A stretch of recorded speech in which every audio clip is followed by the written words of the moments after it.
Bonjour à tous et bienvenue dans Business Planet. Cette semaine, nous vous faisons découvrir la très belle initiative de l'Association des clusters industriels européens en partenariat avec la Commission européenne. L'objectif de tout cela, c'est d'innover, mettre en place très rapidement de nouveaux process de production, de nouveaux produits donc sur le marché et bien sûr partager toute cette information. Alors Antonio, vous êtes avec nous, vous êtes le président de cette association des clusters européens.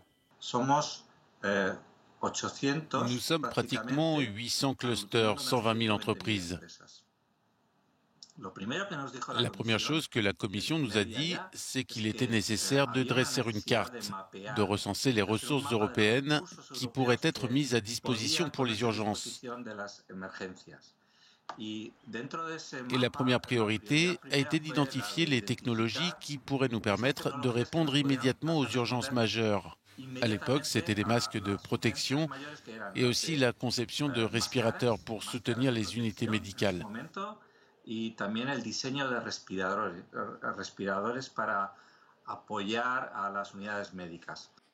ça fonctionne très bien, puis il y a des résultats très concrets, par exemple en Espagne.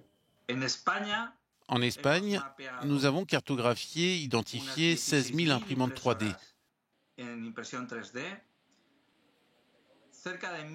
Près d'un millier d'entreprises qui se sont mises à la disposition de l'État.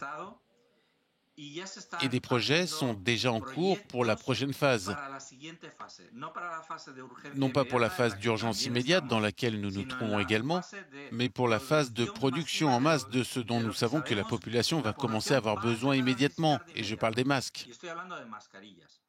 Alors un autre exemple, toujours en Espagne, avec Marc Ponsa qui est avec nous. Vous êtes le patron d'une PME qui emploie 60 personnes et qui jusqu'à maintenant était spécialisée dans la production de textiles outdoor. C'est bien ça? Ce tissu est généralement un tissu pour parasols et meubles d'extérieur. Aujourd'hui, avec ça, nous fabriquons des masques sanitaires car ce produit a une très bonne capacité de filtration et une finition anti-humidité.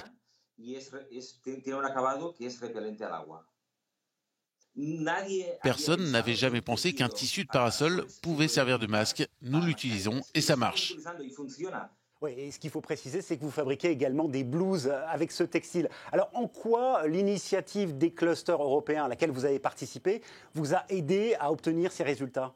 Ce sont des produits dont les gens ont besoin aujourd'hui, pas dans un mois. Nous ne connaissions pas ce marché. Nous avions besoin des informations, de l'aide du cluster pour savoir où nous pouvions certifier nos tissus, où nous pouvions les vendre et qui en avait besoin. Et sur ces deux points, le cluster nous a beaucoup aidés. Et être utile pour la société, bien sûr. Oui, bien entendu, être utile à la société et aider en ces temps difficiles.